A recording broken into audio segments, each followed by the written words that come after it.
Selamat berjumpa kembali dalam pelajaran IPS.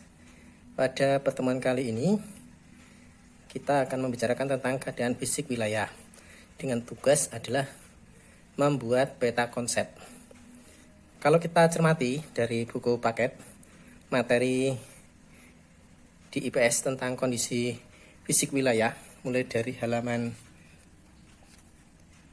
53 sampai dengan halaman 66, maka ada beberapa materi yang kita lihat yang tertulis di situ, yaitu keadaan fisik wilayah. Ada A, kondisi geologi Indonesia. Yang kedua ada yang B, bentuk-bentuk muka bumi. Yang ketiga, kondisi iklim di Indonesia. Kemudian sudah selesai. Nah, kita kembali ke depan lagi tentang kondisi geologi Indonesia. Ternyata di dalam uraian yang ada di sini, dalam kondisi geologi itu ada dua hal, yaitu tentang lempeng, kondisi lempeng Indonesia yang nanti berpengaruh terhadap gempa bumi, tsunami, dan sebagainya itu.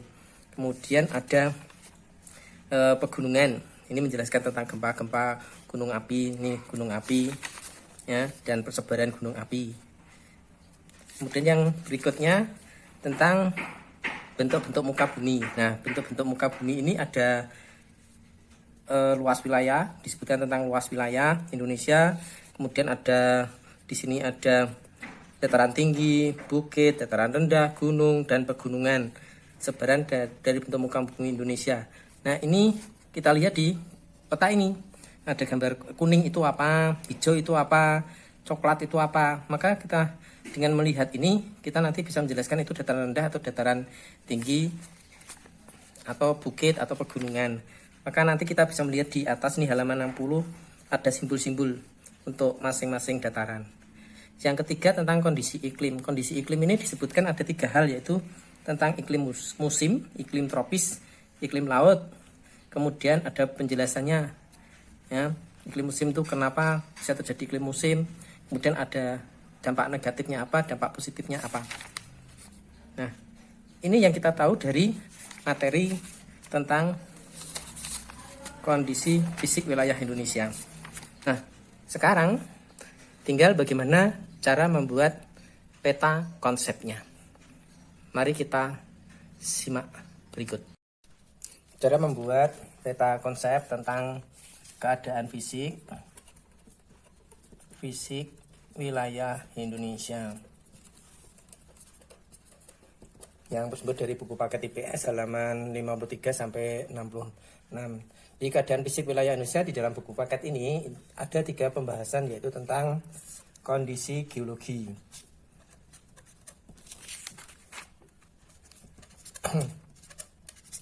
kemudian yang kedua ada bentuk-bentuk muka bumi,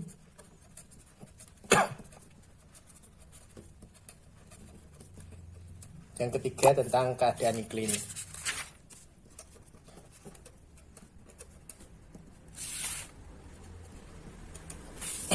Dari kondisi geologi ini ada dua hal yang disampaikan. Yang pertama adalah keadaan geologi Indonesia itu dipengaruhi oleh dua hal. Yang pertama adalah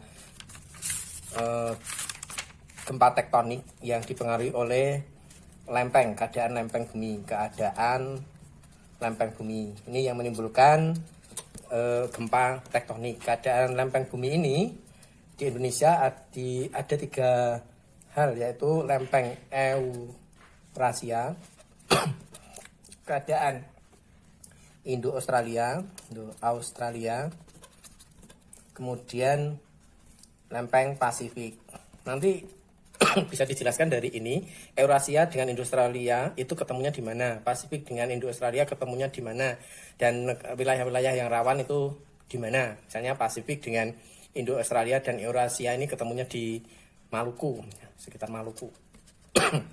Nah, kemudian yang kedua ini tentang dampak geologis. Dampak geologis, ya, dampak geologis ini ada yang menguntungkan. Menguntungkan misalnya sumber daya alam tambang yang melimpah, tempat-tempat pariwisata, pantai, gunung dan sebagainya. Kemudian keadaan tanah Indonesia yang subur, ya. Nah, kemudian ada juga yang merugikan. Nah, merugikan ini apa? Yaitu karena pengaruh oleh gempa, ya, gempa baik tektonik maupun vulkanik. Oh ya, ini tadi kurang satu. Nah, yang kedua adalah keadaan gunung api Indonesia. Api Indonesia ada Mediteran.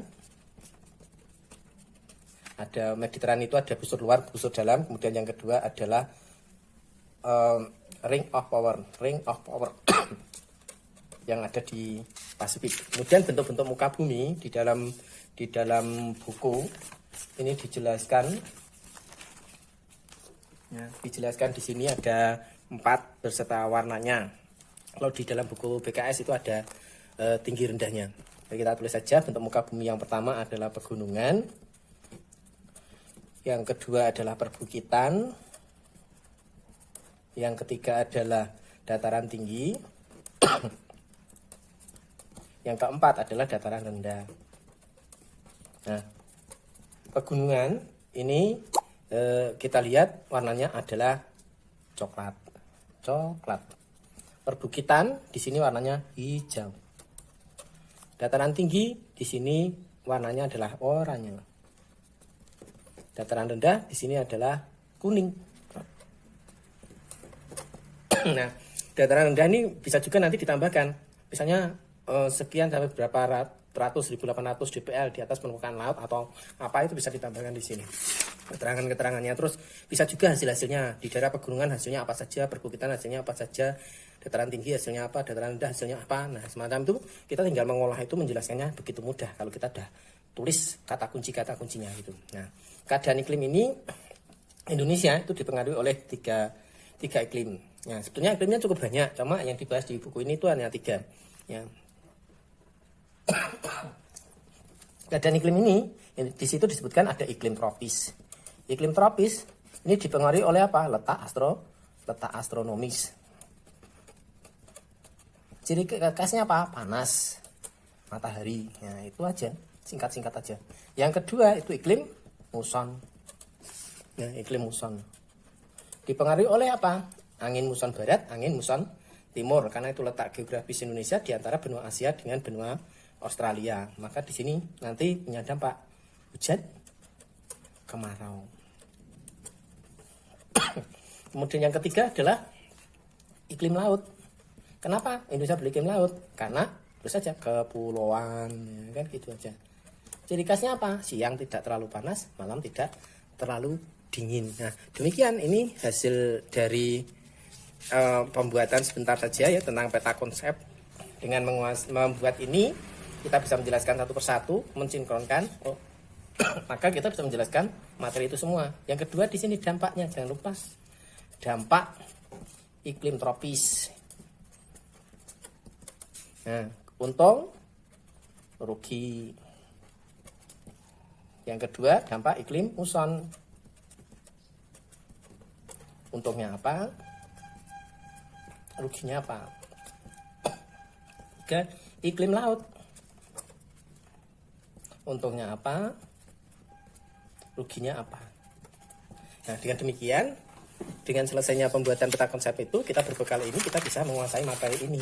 Jadi kita ingat, nggak usah nulis konsep lagi, kita langsung ingat berpikir kita, oh ini jalurnya ini, maka kita dengan mudah menjelaskan itu dan kita nggak usah belajar lagi, udah ingat semuanya. Nah, ini kan membantu kita untuk belajar lebih cepat dengan membuat peta konsep. Demikian yang bisa saya sampaikan.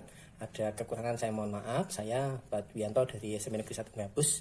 Terima kasih atas perhatiannya dan sampai jumpa pada pertemuan IPS berikutnya. Assalamualaikum warahmatullahi wabarakatuh.